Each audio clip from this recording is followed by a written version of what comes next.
preconceito é inimigo do novo. Um princípio básico do preconceito é: não é possível. Um segundo princípio básico do preconceito é: não lhe é permitido. Temos ainda um terceiro princípio do preconceito: você não pode ser diferente. Ainda vale um quarto. Isso é perigoso. E ainda um quinto: você não tem razão.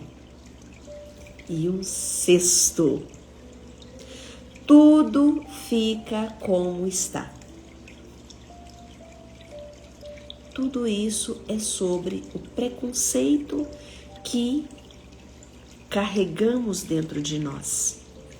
E é sobre este assunto que nós vamos ler hoje.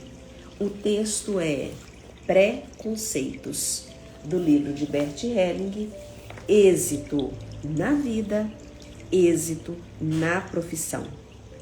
Como que ambos, êxito na vida e êxito na profissão, te levam ao sucesso, à prosperidade. Bert Helling ainda afirma neste livro que o agora é o único tempo que existe. Hoje é o nosso 9º encontro e a cada leitura eu trago um pouco da minha experiência também para acrescentar na nossa leitura. Às vezes trago algum exercício e assim nós vamos ganhando um pouco mais de familiaridade com este assunto, que é as constelações familiares, a partir de uma compreensão científica que nos permite transitar neste lugar descoberto por Bert Helling. E foi ele que começou essa divulgação. Não é uma criação. Logo, a constelação familiar não é uma metodologia. Embora exista a terapia sistêmica, que é uma metodologia que você encontra algumas coisas que você pode se reorganizar. Mas eu não estou falando de uma terapia sistêmica. Eu estou falando de constelação familiar, que é algo refinado e que poucos teriam estrutura para de fato transitar por este campo invisível. E é justamente nesse campo invisível que muitas pessoas também constroem os seus preconceitos, porque não conseguem compreender. E é a partir desta sua dúvida ou até do seu preconceito, porque é um conceito prévio sobre algo que eu tenho certeza que você não conhece a fundo. Caso contrário, não existiria o preconceito. Então, eu convido você aos encontros que eu desenvolvo a cada mês ou a cada 2 meses. O próximo será no dia 11 de abril, aqui em Passos, onde o tema que será trabalhado o dia todo, das 8h30 da manhã às 5h30 da tarde, e o tema é trabalho, negócios, dinheiro, sucesso, estratégias de negócios e o que está por trás daquilo que impede uma pessoa de prosperar no seu trabalho. Então, se você é uma pessoa que quer saber mais sobre como alcançar um sucesso profissional, como crescer mais a sua entrega, porque o trabalho é uma entrega daquilo que você sabe fazer para o mundo. E pode ser que você esteja se esforçando demais. Pode ser que você esteja até adoecendo. Porque você faz,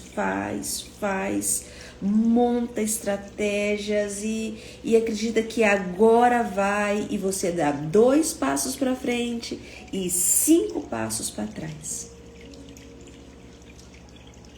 Será que você não está ignorando uma história de vida que está não só no seu campo visual, mas está nas suas células? Tem muitas histórias que nós desconhecemos e que está registrado no nosso corpo. E acessar essas informações só é possível quando nós estamos sentindo pronto para olhar além daquilo que acreditamos ser. É muito lindo.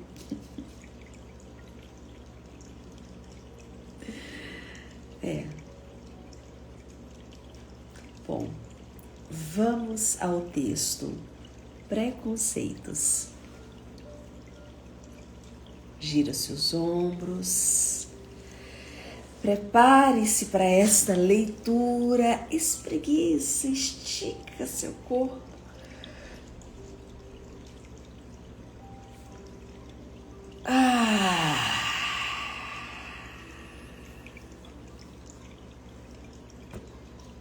Qualquer dúvida que vocês tiverem, escreve no direct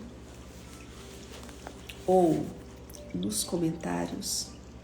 E para vocês que estão aqui comigo, coloque aí nos comentários. Eu paro, nós podemos falar sobre aquilo que é a sua dúvida. Preconceitos.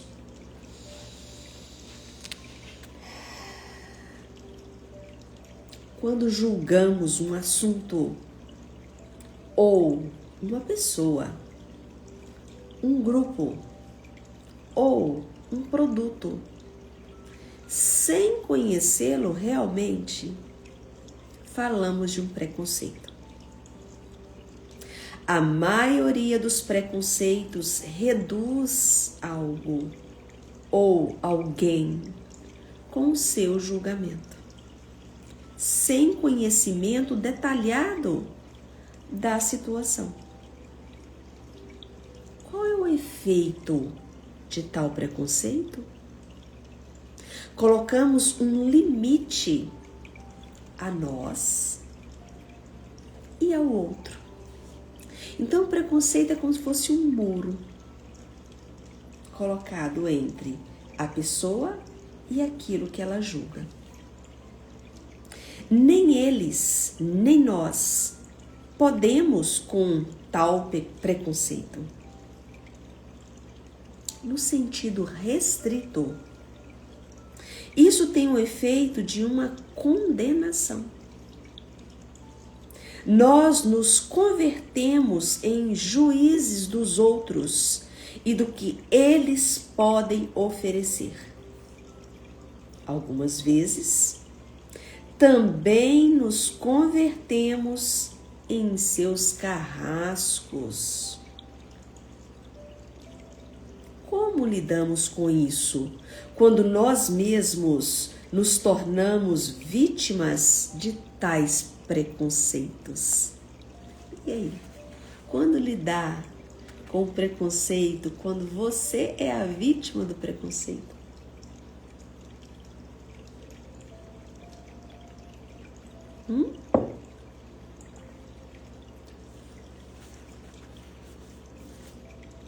Podemos corrigir a opinião do outro de forma que retire o seu julgamento? Entretanto, a questão é: que queremos convencê-lo do contrário?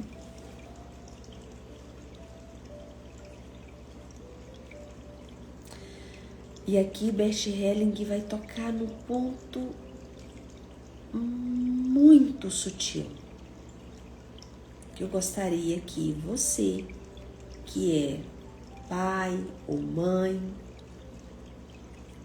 todos nós somos filhos, né? Todos nós temos um pai ou uma mãe. Mas coloque-se no seu lugar agora para você ouvir isso que Bert Helling traz, que é duro de ouvir, mas nós precisamos nos abrir para esta realidade. Os pais são os que têm os maiores preconceitos em relação aos filhos. E, mais tarde, os filhos em relação aos pais. É aí que a história inverte. E eu sei que talvez você não compreenda algo que eu vou dizer aqui, mas abre o coraçãozinho só para... eu não vou colocar aqui nenhuma verdade absoluta, aliás, nenhum momento eu tenho essa intenção. Nós estamos aqui só abrindo possibilidades. Sabe quando você vê um idoso e que nenhum dos filhos querem cuidar? E que muitas vezes nós condenamos esses filhos que se esquivam de cuidar. Em algum momento nós precisamos perguntar: o que aconteceu nessa relação? Que esse pai, essa mãe, construiu estes filhos que não conseguem olhar para eles na velhice.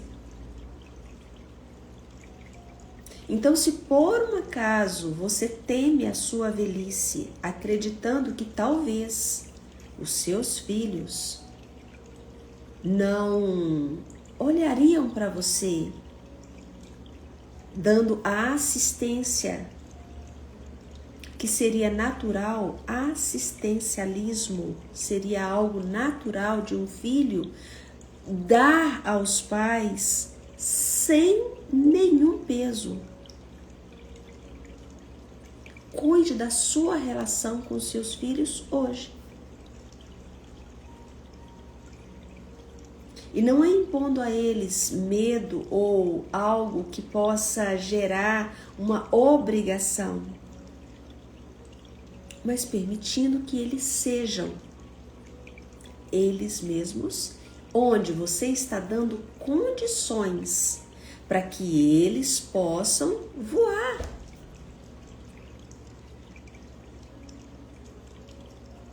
Trazer aquilo que vieram trazer ao mundo. Então, Bert Helling, ele dá uma provocada quando ele traz isso, né? Que os pais são os que têm os maiores preconceitos em relação aos filhos e, mais tarde, os filhos em relação aos pais. Ambos, pais e filhos, se conhecem muito pouco. E os preconceitos os alienam. São relações alienadas. Algumas vezes, eles até tentam corresponder a esses preconceitos, frequentemente de forma inconsciente, dando-lhes a posterior razão. Quais poderes estão expostos? Há um poder misterioso. Nem os outros, nem nós podemos ir contra o poder desses preconceitos que provocam, que comprovam ser criativos. têm o efeito que querem alcançar, mas somente durante o tempo em que o outro se submete a eles. E o curioso é que se submete a eles ao evitá-los. Em vez de superá-los, alimenta-os mais. A questão é: como podemos evitá-los de forma eficaz? Aqui nós podemos pensar na homossexualidade. Como é duro um ser humano homossexual não conseguir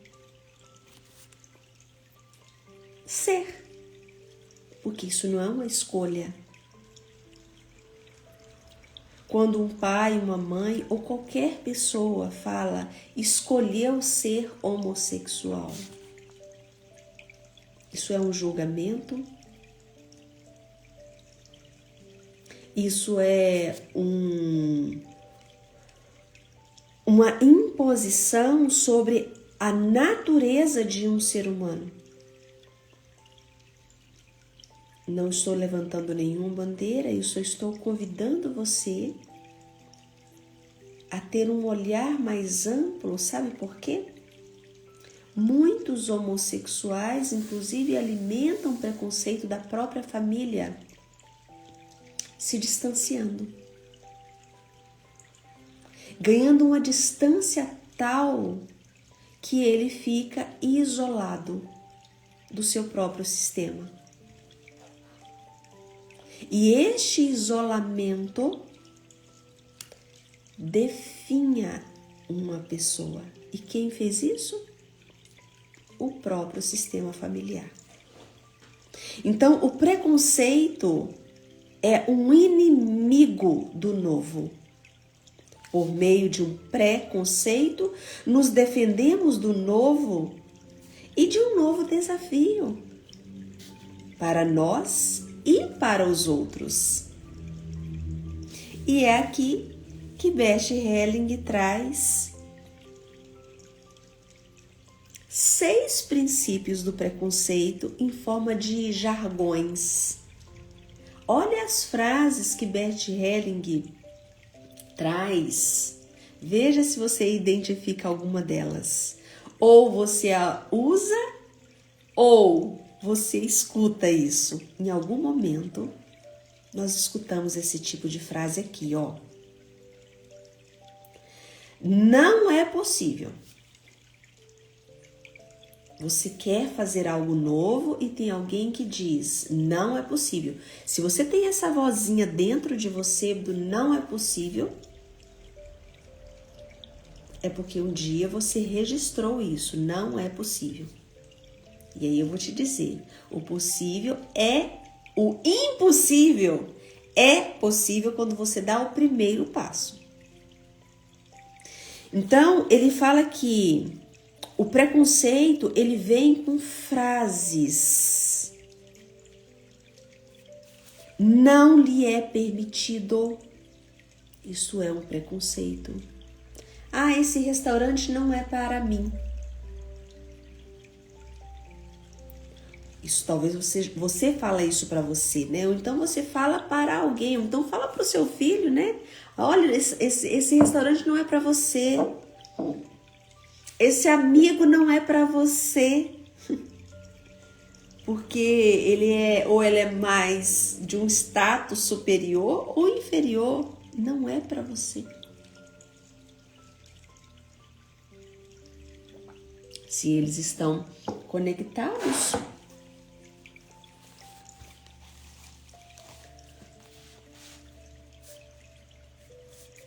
Outro jargão que ele traz, olha. Você não pode ser diferente.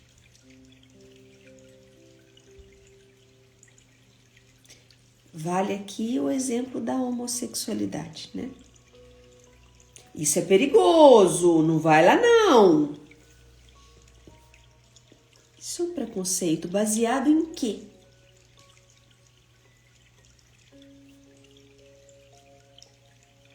Você não tem razão.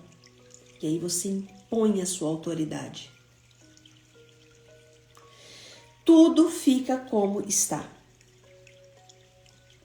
Então, tudo isso, vocês veem que são frases, eu quero ampliar isso aqui, né? Para que a gente possa compreender, para que também não seja um julgamento sobre o julgamento, né? Senão, quando vê, a gente tá julgando o julgador. Aí vira uma bola de neve, né? O trem, né? Fica interessante isso. Interessante, né? Por trás de um preconceito existe um sentimento. E este sentimento é o medo. E o medo, ele nos paralisa ou ele nos faz correr ou ele nos faz lutar.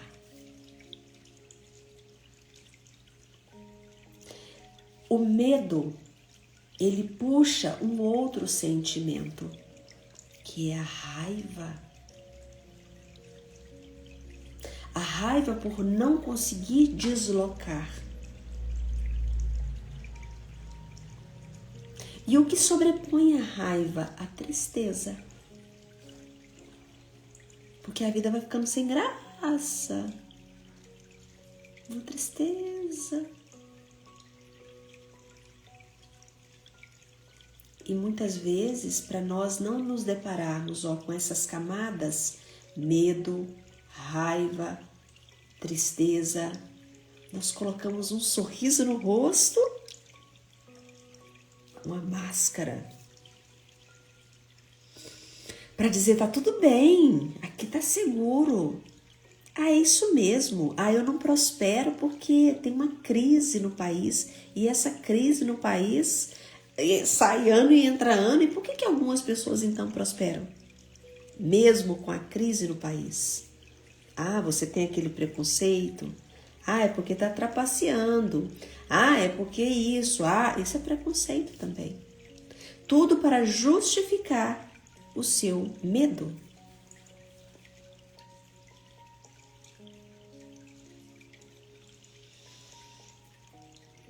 E é aqui que mora a ausência da humildade.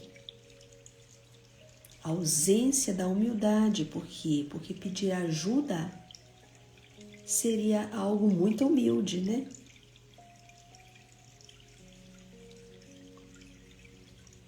Quando você solicita alguém que você acredita que seja mais experiente que você,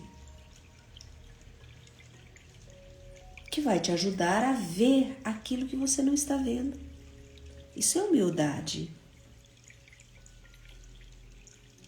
Fazer terapia exige humildade. Ir numa consulta terapêutica é humildade. Tem pessoas que vão para duelar, mas tem pessoas que vão para se expandir. Coisas para refletirmos, né? Então vamos seguir aqui na leitura. Bert diz o seguinte, poderia continuar com esses princípios, porém todos servem ao mesmo objetivo: nos acorrentar, amarrar nossas mãos. A questão é, esses preconceitos são realmente nossos? Ou os temos porque outros os tiveram? Ou não fazemos mais do que os transmitir a outros, buscando novas vítimas? Aqui me faço a pergunta: os empresários e as empresas estão entregues a quais preconceitos e como podemos superá-los? De onde vêm esses preconceitos e de quais fontes e imagens misteriosas tiram sua força? Um arquétipo que continua atuando neles é a imagem de senhores e escravos. Atua em muitas lutas trabalhistas, só que, ao invés dos senhores, os escravos é que vibram o chicote. Comportam-se como se agora tivessem razão, e seus senhores não. E aqui entra, a revanche dos trabalhadores,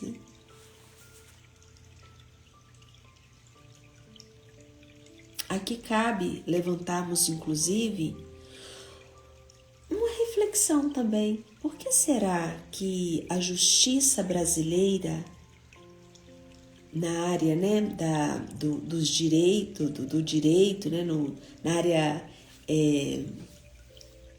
quais são as áreas do direito que mais ganha força?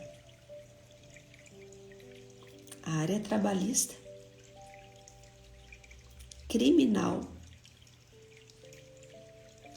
e vara da família. Quando nós temos 3 assuntos que requer a intervenção de uma justiça, significa que aqui o número de casos extrapolou a possibilidade de uma boa conversa.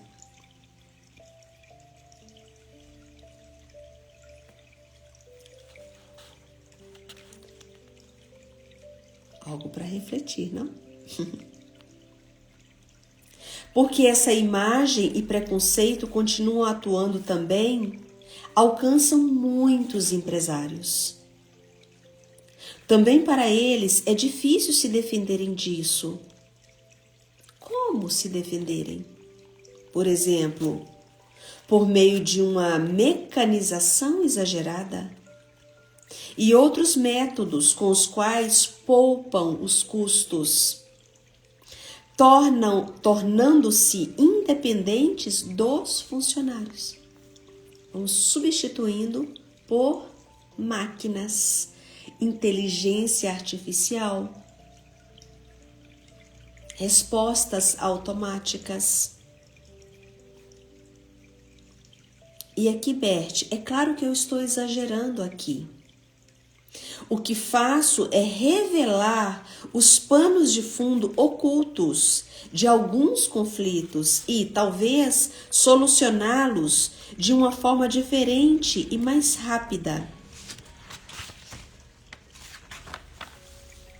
Tenho consciência de que existem muitas experiências opostas nas quais ambos os lados puxam a mesma corda para chegar a uma solução boa e vantajosa para todos.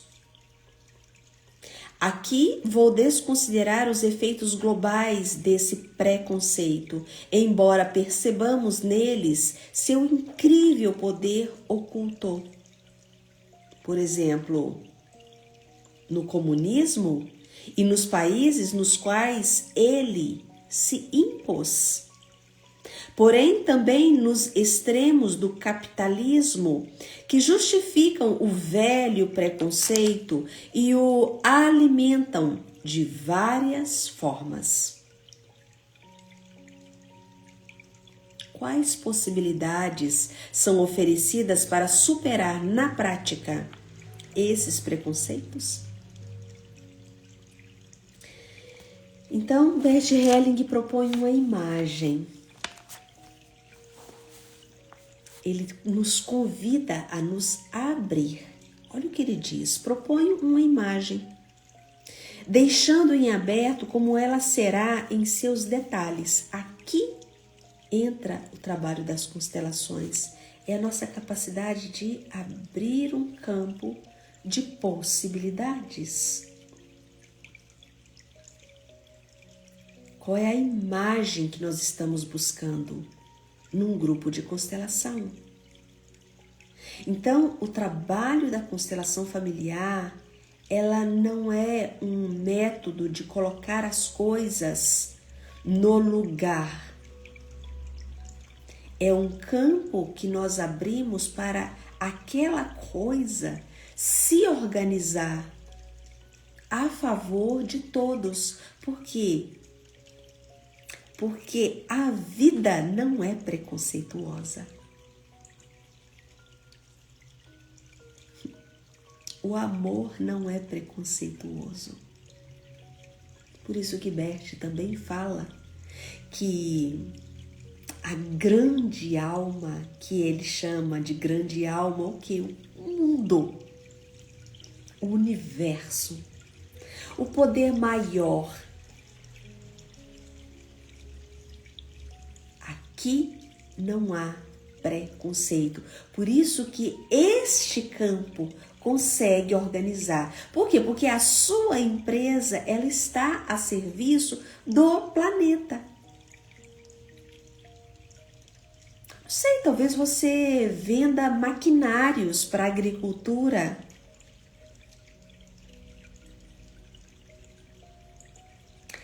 Isso é a tecnologia chegando no campo. Isso não é bom? Para fazer uma colheita? Claro que é.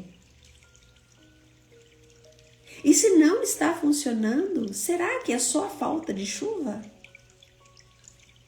Talvez não. Será que é só por causa do tempo, clima-tempo? Será que em tempos outros, o clima-tempo era como um reloginho programado para aquelas pessoas que não tinha a tecnologia que nós temos hoje de prever o tempo? Se eu quiser ir para São Paulo, né? Eu estou aqui em Minas Gerais, se eu quiser ir para São Paulo, eu consigo entrar no aparelhinho que é o celular que está na minha mão e clicar ali buscando, né, o clima-tempo para os próximos 15 dias. E assim eu poder me organizar. Não é 100% seguro, mas me dá um norte, me dá uma ideia do que eu vou levar. Se é para São Paulo, possivelmente eu vou ter que levar uma blusa de alcinha, uma blusa mais quente, eu vou ter que levar um guarda-chuva. Ok, mas vai me dar uma previsibilidade, não uma certeza. Será que em tempos outros não existia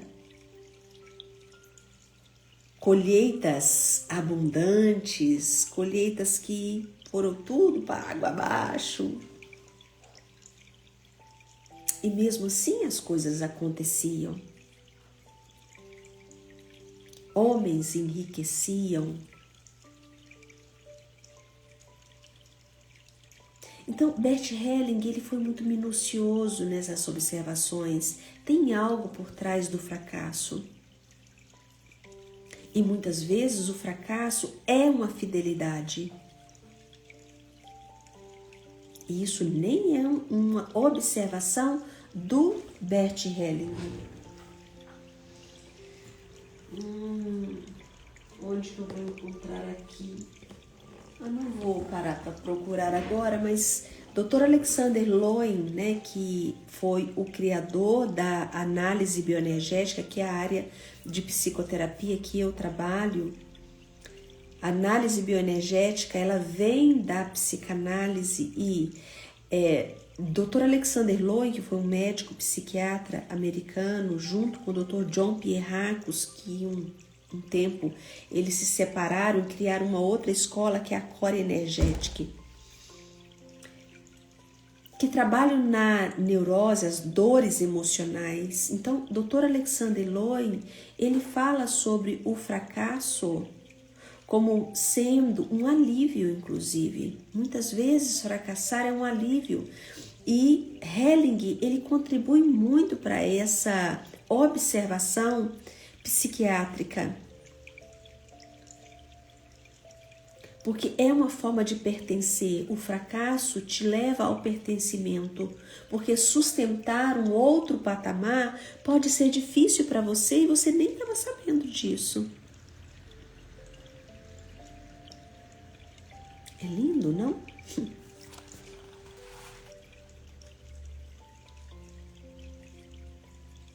É lindo.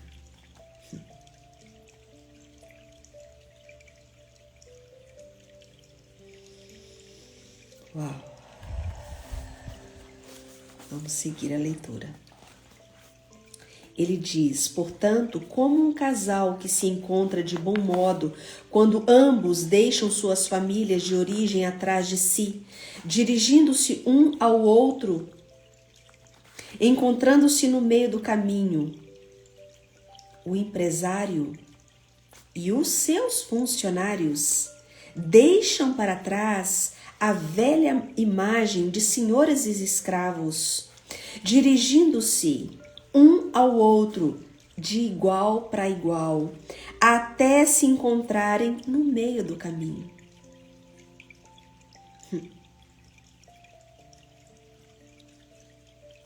Olham com respeito mútuo para a tarefa e para a importância recíproca, colocando-se ombro a ombro, juntos.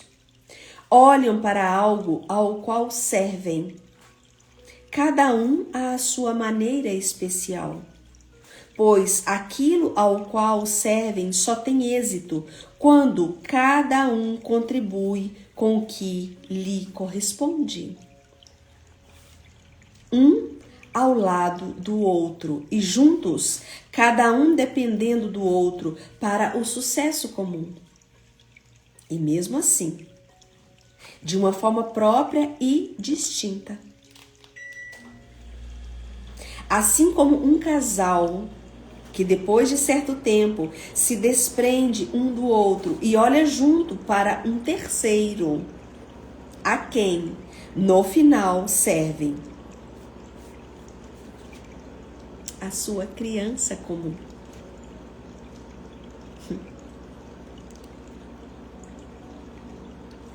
É lá que vem a pureza. Ou é lá que vem também as dores maiores. E talvez você, como empresário, você aí no seu negócio, talvez você esteja como uma criança ferida e não como uma pessoa adulta, madura, que está conduzindo o seu trabalho. No caso do empresário e seus funcionários, o terceiro a que servem, o que somente dará certo se ambos fizerem o esforço que lhe correspondem, é a empresa, seu produto e, num sentido mais amplo, os clientes servidos por ela. O que isso significa em detalhes? Ambas as partes refletem juntas como contribuir para o êxito. Ambos, todos estão envolvidos.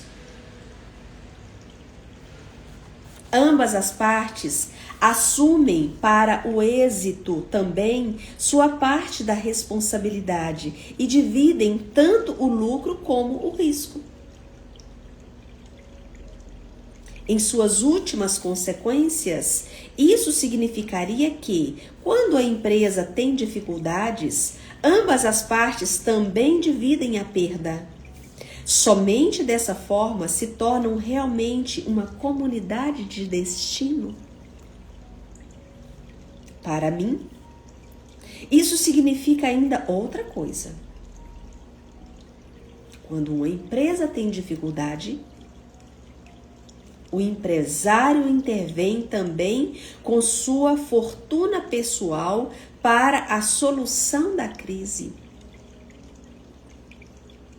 Também tem prejuízos pessoais. assim como seus funcionários. Pois a chamada fortuna pessoal, que foi, em sua maior parte, lucro que resultou do êxito da empresa, também terá que passar pelo caixa.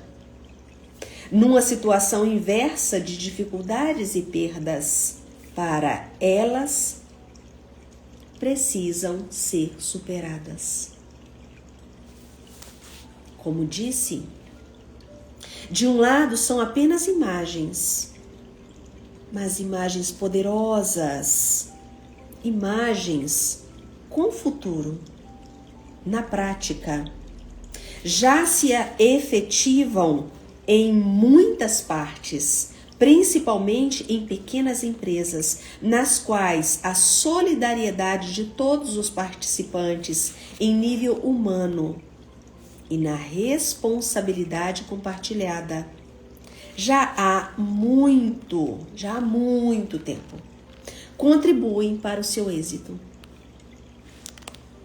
E aqui ele traz um exemplo. Em outros níveis, por exemplo, quando se trata de lutas trabalhistas, muitas vezes, sem consideração aos prejuízos e às perdas de terceiros, aqui também, segundo o preconceito de senhores e escravos, no qual os terceiros se transformam em escravos.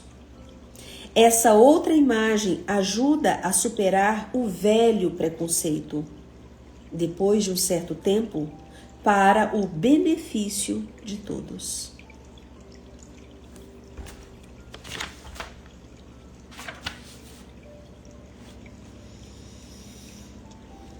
Bom, é um lindo texto.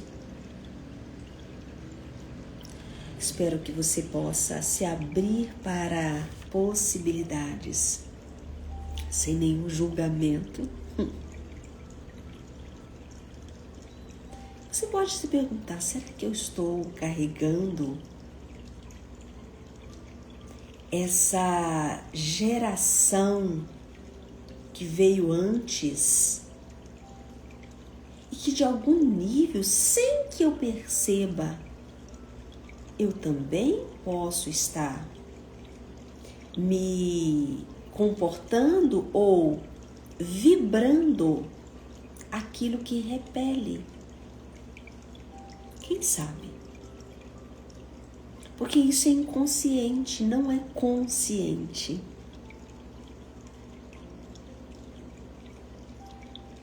E se isso está fazendo sentido para você, manda um direct para mim. Talvez este grupo do dia 11 de abril seja para você. Talvez não para trazer o seu assunto para um grupo de constelação, mas para você participar, porque todos que estão num grupo de constelação estão aprendendo, estão se ampliando, estão criando uma outra atmosfera para o novo. E assim, quem sabe, tudo aquilo que você talvez estivesse quebrando a cabeça, nem precisa de tanto assim. Talvez não é uma questão de fazer mais, talvez seja até uma questão de você descansar um pouco. Já pensou? Ter uma equipe que vocês possam se divertir? Quem sabe? Amanhã continuamos com a leitura. Compartilhem a live com outras pessoas. Amanhã continuamos e o texto é exatamente neste momento. O que será que ele nos traz aqui? Beijos, até amanhã, às 5 horas da manhã. E o texto é exatamente neste momento. Amanhã, dia 26 de março. Falaremos sobre o momento presente.